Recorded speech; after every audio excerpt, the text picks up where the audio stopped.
And after aeons in the spirit, God decided to embark on a different kind of project. And this time around, God wanted to step out of the invincible realm. That was when God created the earth. And the earth was governed by three basic laws. The law of matter, the law of space, and the law of time. The law of matter is what necessitates tangibility and visibility. So the substance by which the visible realm was created, the tangibility of the visible realm, is governed by a law and a principle called matter.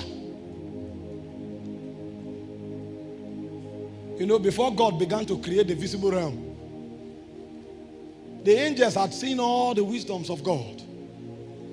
But they didn't know that the much they knew about God was the measure that was allocated to their civilization. You know, even if you know all of God that is allocated to man, that is not all there is in God. That's what's allocated to us. So the first wonder that God carried out even before he began to create man was the fact that he was able to make stone out of nothing. Because the angels their essence is spirit. Everything in their realm is intangible. So they didn't know by what means God began to crystallize substance out of nothing. So the first mystery that they saw in God was his ability to make substance out of nothing. And the second thing God did was that from the invincible realm, God decided to create space. So vacuum was made out of nothing, and matter was placed in vacuum. The law of matter is what creates fabric. It's what creates materiality so that you can interact with the visible realm. The law of space is what makes allowance for matter to find expression. Without space, matter can't exist. Because the only way matter can exist is when space creates allowance. So the law of space makes for allowance. The law of matter makes for tangibility. But there is yet another law called the law of time. The law of time is not for tangibility or for space. The law of time is for expression.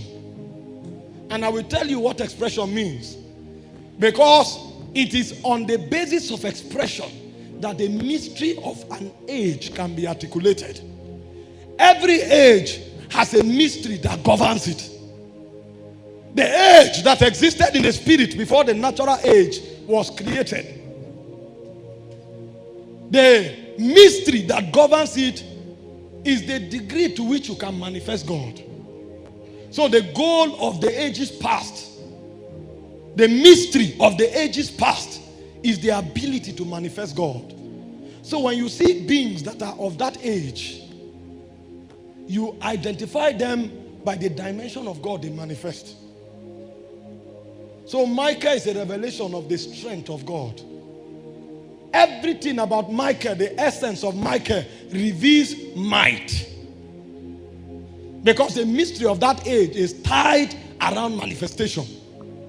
Now, if you don't know the mystery that governs your age, you will be functioning by the mystery of another age, and you will call it impact, but you will not be relevant. The mystery that governs our age is not manifestation. That's why God is not so moved with gifts. I'm going somewhere. You can be so gifted in the church, but when God wants to raise men for leadership, he won't pick you. Because the mystery of this age is not tied to manifestation. It's tied to something else. But if you were in the angelic realm, your stature will be based on your manifestation. That was why, even though Lucifer did not have the nature and the character of God, he was a ranking prince. Because in that realm, manifestation gave you rank. So Lucifer was a light bearer. He was a carrier of fire. The Bible said he was covered with 10 precious stones. So everything about Lucifer spoke of glamour, of splendor, of brilliance, and of glory. And on the strength of that, he was one of the cherubs of Zion. But when God decided to create this age, he said the mystery of this age is not manifestation. The mystery of this age, you know, Paul had to travel so far in the spirit to find it. Because the things we know are not a product of what we read. You can read a book, but the secret of that book will be veiled. So you will read it and quote it, but you will not know the essence of that book. Unless by what you read, a door is open and you enter into the virgin knowledge that produces what that book captures. That was why John was with Jesus. He didn't know him. But when the veils of the divide were open and he looked upon the Christos, Jesus had to introduce himself afresh. He said, I am Alpha, Omega. The man you call the prophet in Galilee is not a prophet. The man you call the prophet is the beginning, end. It's not beginning and end. It's beginning, end. That means he's at the beginning and at the end at the same time. He is existence. So he was telling John, you were not touching a man, you were touching existence. So every time you were walking in Galilee, you were not walking with me, you were walking in me.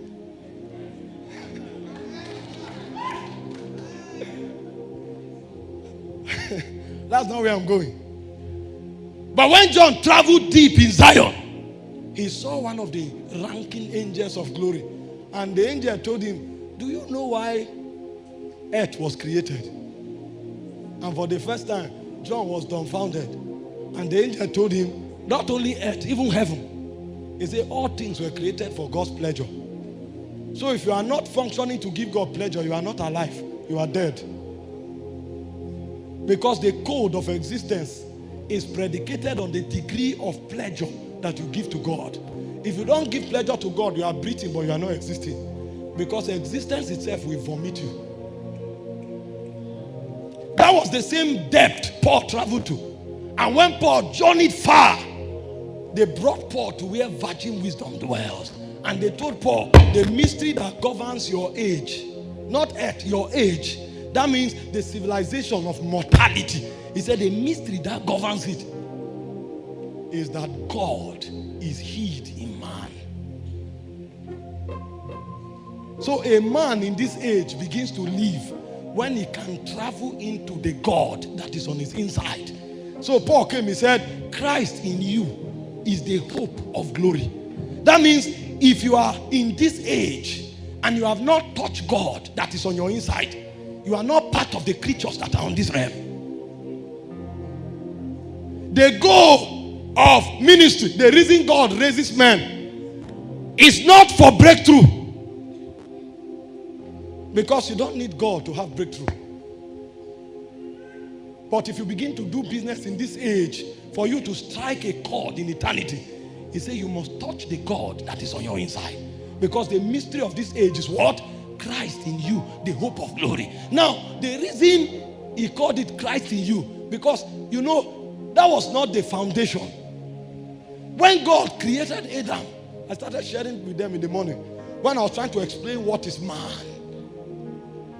When God created this vessel, when he said, let us make man in our own image, what God did was, God took of God and hid God in dust.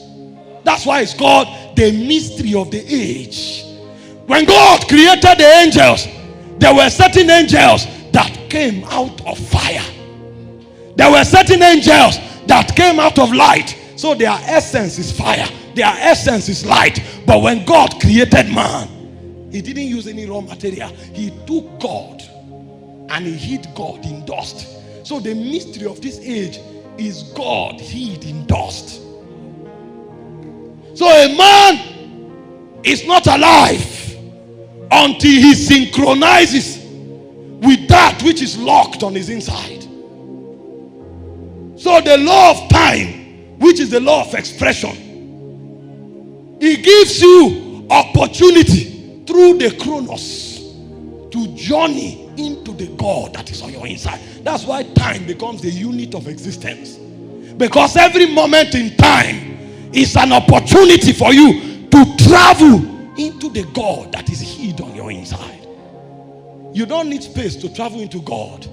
You don't need matter, but you need time. So every time we breathe, every time we spend in prayer, every time we spend studying the word, we are trying to unlock the mystery of the age.